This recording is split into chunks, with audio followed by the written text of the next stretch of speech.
नमस्कार साथियों, कैसे हैं आप सब। आज के इस छोटे से लेक्चर में हम बात करेंगे लॉन्ग आंसर्स को चुटकियों में कम समय में याद करने के 7 स्टेज फॉर्मूले के बारे में। 7 स्टेप्स का ये फॉर्मूला है जो मैं आपको आज बताऊंगा और आप ध्यान से समझिए, क्योंकि जुडिशरी में जब आप जाते हैं तो स्पेशली आपको लॉन्ग आंसर्स याद करने होते हैं। बहुत लंबे लंबे केसेस होते हैं जिनको आपको याद करना होता है। कैसे आप कम समय में उन्हें याद कर पाएंगे और ताकि आपको जब ज़रूरत पड़े तब आप उसे रिकॉल कर पाएँ, इस बारे में मैं आज आपको बताने वाला हूँ। अगर आप किसी और एग्ज़ाम की तैयारी कर रहे हैं जुडिशरी के अलावा, तो भी लॉन्ग आंसर्स को याद करने में ये फॉर्मूला आपकी मददगार हो सकता है।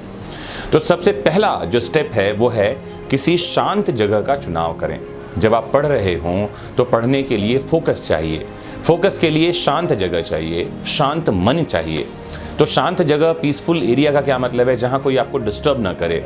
मोबाइल फ़ोन को साइलेंट पे डाल दीजिए या मोबाइल को फ्लाइट मोड पे डाल दीजिए, स्विच ऑफ कर दीजिए और पढ़ने बैठिए। सबसे पहले आपको ये करना है। दूसरी इंपॉर्टेंट बात यह है कि आपके बेसिक्स क्लियर होने चाहिए। मतलब जो टॉपिक आप पढ़ रहे हैं उस टॉपिक के बारे में आपको थोड़ी बहुत जानकारी होनी चाहिए। जैसे एग्जांपल के लिए मान लीजिए आप कोई केस पढ़ रहे हैं, तो उस केस में कौन कौन से सेक्शंस इन्वॉल्व हैं, सबसे पहले आपको उसकी जानकारी होनी चाहिए। कौन से लॉ, कौन से सेक्शन से रिलेटेड वो पर्टिकुलर मैटर है। अगर आपको ये पता होगा तो केस को समझने में आपको आसानी होगी। अगर जिन लॉज का रेफरेंस लिया गया है, जिन सेक्शंस का रेफरेंस लिया गया है, आपको वो ही नहीं पता, तो यकीन मानिए आसान नहीं है कि वो केस आपको समझ में आए और याद भी हो सके। तो दूसरी महत्वपूर्ण बात है आपका बेसिक्स क्लियर हो, और अगर नहीं है तो पहले बेसिक्स क्लियर करिए।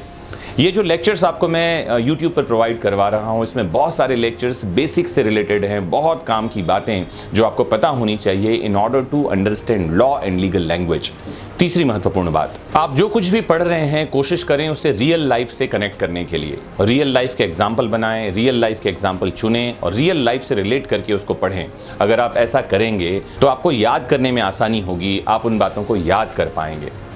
चौथी महत्वपूर्ण बात, ऑडियो विजुअल कंटेंट की मदद लीजिए।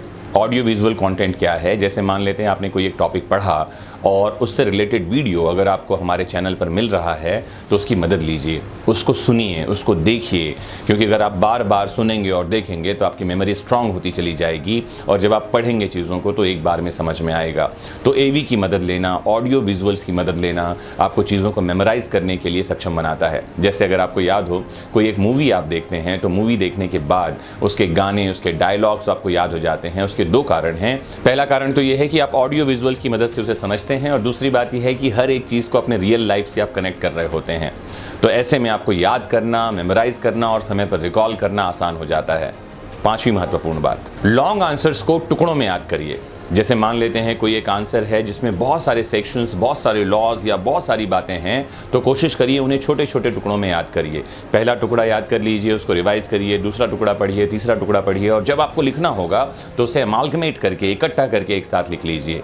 ये एक तरीका है जिसके माध्यम से आप लॉन्ग आंसर्स को कम समय में याद कर पाएंगे और समय पर रिकॉल भी कर पाएंगे। छठा और इम्पॉर्टेंट तरीका, लॉन्ग आंसर की सिनॉप्सिस बनाइए। देखिए, जब आप कोई लंबा आंसर याद करते हैं तो लंबे आंसर को याद करने के लिए हर एक टॉपिक का एक हेडिंग होगा, महत्वपूर्ण कुछ बातें होंगी, कुछ एसेंशियल बातें होंगी जो आपको उसमें डालना ही है। तो आपको उनकी सिनॉप्सिस बना लेनी चाहिए, कम शब्दों में उनके नोट्स बना लेने चाहिए ताकि आप उन्हें रिविज़न कर सकें और समय पर याद हो सके। तो लॉन्ग आंसर्स को समराइज करके नटशेल में कम शब्दों में याद करने की कोशिश कीजिए, और बाद में आप जब ज़रूरत पड़ेगा उसे एक्सपांड कर पाएंगे, उसकी व्याख्या कर पाएंगे, उसको एलॉबरेट कर पाएंगे। 7वीं, अंतिम लेकिन सबसे महत्वपूर्ण बात, अगर आपने कोई आंसर याद कर लिया है, इन 6 स्टेजेस को पार कर लिया है, अपने सिनॉप्सिस बना लिए हैं, ऑडियो विजुअल की मदद ले ली है, सब कुछ कर लिया है, फिर भी एक महत्वपूर्ण बात है जो आपको लगातार करनी होगी, वो है रिवीजन, रिवीजन और रिवीजन। अगर आप लगातार रिवीजन करते रहेंगे तो ये लॉन्ग आंसर्स आपके माइंड में तो रहेंगे ही रहेंगे, जब ज़रूरत पड़ेगी आप इन्हें रिकॉल कर पाएंगे और बहुत अच्छे से प्रेजेंट कर पाएंगे। तो दोस्तों, उम्मीद करता हूँ आज का जो ये 7 स्टेज फार्मूला आपको मैंने बताया लॉन्ग आंसर्स को याद करने के लिए, इसे आप ज़रूर अपनाएंगे। एक बार अपना कर देखिए, और अगर इसका फ़ायदा आपको मिल रहा है तो ज़रूर कमेंट बॉक्स में जुड़कर बताइए कि हाँ, इस फार्मूले को अपना करके आपको फ़ायदा मिला है। मोस्ट इंपॉर्टेंटली जुड़े रहिए आपके अपने फेवरेट प्लेटफॉर्म वैदिक शिक्षा से। समझते रहिए कठिन बातों को आसान शब्दों में। नमस्कार।